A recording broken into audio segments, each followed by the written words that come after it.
be clear. It's Chapo, and it's me and Matt. But joining us this week is the all-time Chapo Trap House reigning guest appearance champion. It's our international global correspondent, Derek Davison. Derek, what's up? Hey guys, thank you for having me on. Normally these days in the afternoons, I just kind of go around sniffing strange women's hair. So, I didn't really have anything else to do. So I'm happy to be here. You're a tactile guy. You know, it's through touch that we connect and learn about the world and our fellow human beings. I'm a hugger. What can I say? Where's Derek's hug at?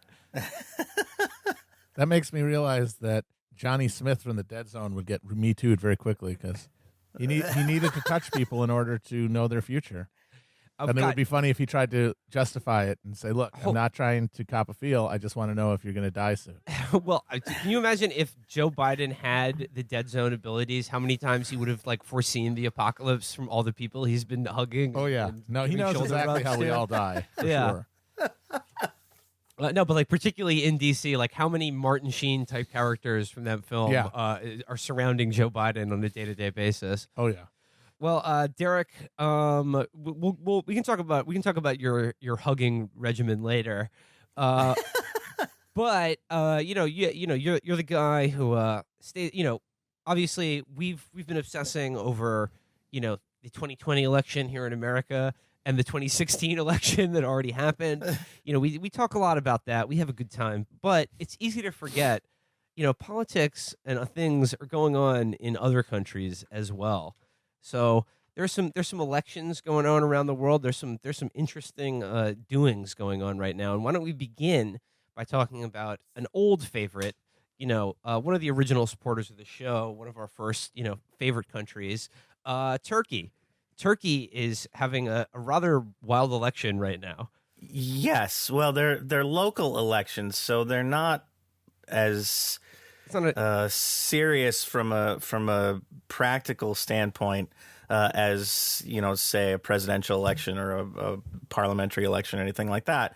But President Recep Tayyip Erdogan's Justice and Development Party has suffered a couple of major setbacks. They lost the mayor's race in Ankara pretty handily. They lost, it appears, the mayor's race in Istanbul by a fairly narrow margin. AKP has had both of those mayoralties basically since its inception, and its kind of Islamist predecessor parties controlled those mayoralties for a few years before AKP became a thing. Erdogan himself was mayor of Istanbul in the 90s. That was his first kind of high-profile political job. So it's embarrassing on the one hand for AKP to lose these posts, and there are some reasons, none of them hugely impactful, but there are some reasons why it hurts AKP on a more practical level. There are obviously patronage networks and political networks that revolve around these large city mayors' offices that have been important to the party in the past, and now presumably they're going to lose access to those things. And there's some indication that by virtue of the way that they won these elections, that the opposition may actually be getting its act together. One of the things that's kept AKP in power for so long has been that Turkey's opposition is sort of divided. It's kind of incompetent. They don't really know how to work together to counter AKP's dominance. And there's some indication that they may be starting to figure some things out. Mostly the results here seem to have been about the Turkish economy, which is more or less in the toilet.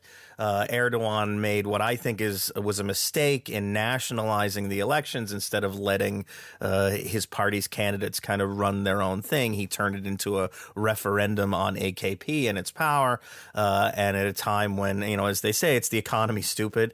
Turkey's economy is really struggling, and people are unhappy about that, especially in the big cities where they are already predisposed kind of to not like Erdogan so much. And so I think, the result here reflects mostly the frustration over the economy. And the people who just won, like the mayors of Istanbul and Ankara, are like, how would you do? Like, what is their party? Are they the same party, or how would you characterize the opposition here? Yeah, they're both from the main opposition party, the Republican People's Party, or CHP. And CHP is kind of it's hard to pin down what its ideology is anymore. I mean, they've been out of power for so long. They're sort of the original Turkish political party. They go all the way back to Ataturk and the founding of the republic, and they kind of have tried to embody his principles of secularism and republicanism and kind of authoritarianism to some degree when they've been in power. But nowadays, I mean, the party is basically like, we're not AKP. If you don't like AKP, vote for us. I mean, that's been their message, and it's hard because AKP has been so dominant in Turkish politics. Everybody else, all the other parties, are kind of revolving around them and bouncing off of them. But yeah, I mean, it's kind of a comeback to some degree for CHP, which has been struggling for a while. As I say, the Ankara election, they seem to have won pretty handily. Istanbul was won by a much smaller margin, and AKP is going to challenge that result, and it's narrow enough that it's not set in stone yet. I mean, I did see some reports of some electoral shenanigans going on, like some ballot stuffing and things of that nature. Yeah, well, I mean, that's kind of become par for the course. I mean, Erdogan's what they call an illiberal Democrat, which means he likes to have votes, but he doesn't necessarily care if they're fair or free. He's not a classical liberal, right? The good kind. Right? Yeah, exactly. He's part of the intolerant left. His strategy really is more to rig elections before they happen by denying media time to his opponents and throwing some of his opponents in prison for dubious reasons. And then, when it gets time to voting, he tends to let things play out. But I don't think he's above doing a little ballot box stuffing here and there. And there were reports of irregularities. Interestingly, AKP has been crying about irregularities and saying they've been cheated in these votes, which, when you're the ruling party and you've dominated national politics for almost 2 decades now, it's hard to really make that stick. Like, you, if anybody's rigging the election, it's AKP. Yeah, it's like when you control like all of the functions of democracy, it's a little hard to complain that your opponents are stealing it from you. Right, exactly. I mean, I would like to take a very close look at some of those voting rolls in Istanbul, because I'm suspecting that a lot of the people that voted AKP are in fact stray cats. You say that, but I have good authority that most of the people who voted for CHP are crypto-Armenians. And as we all know, their votes don't count either.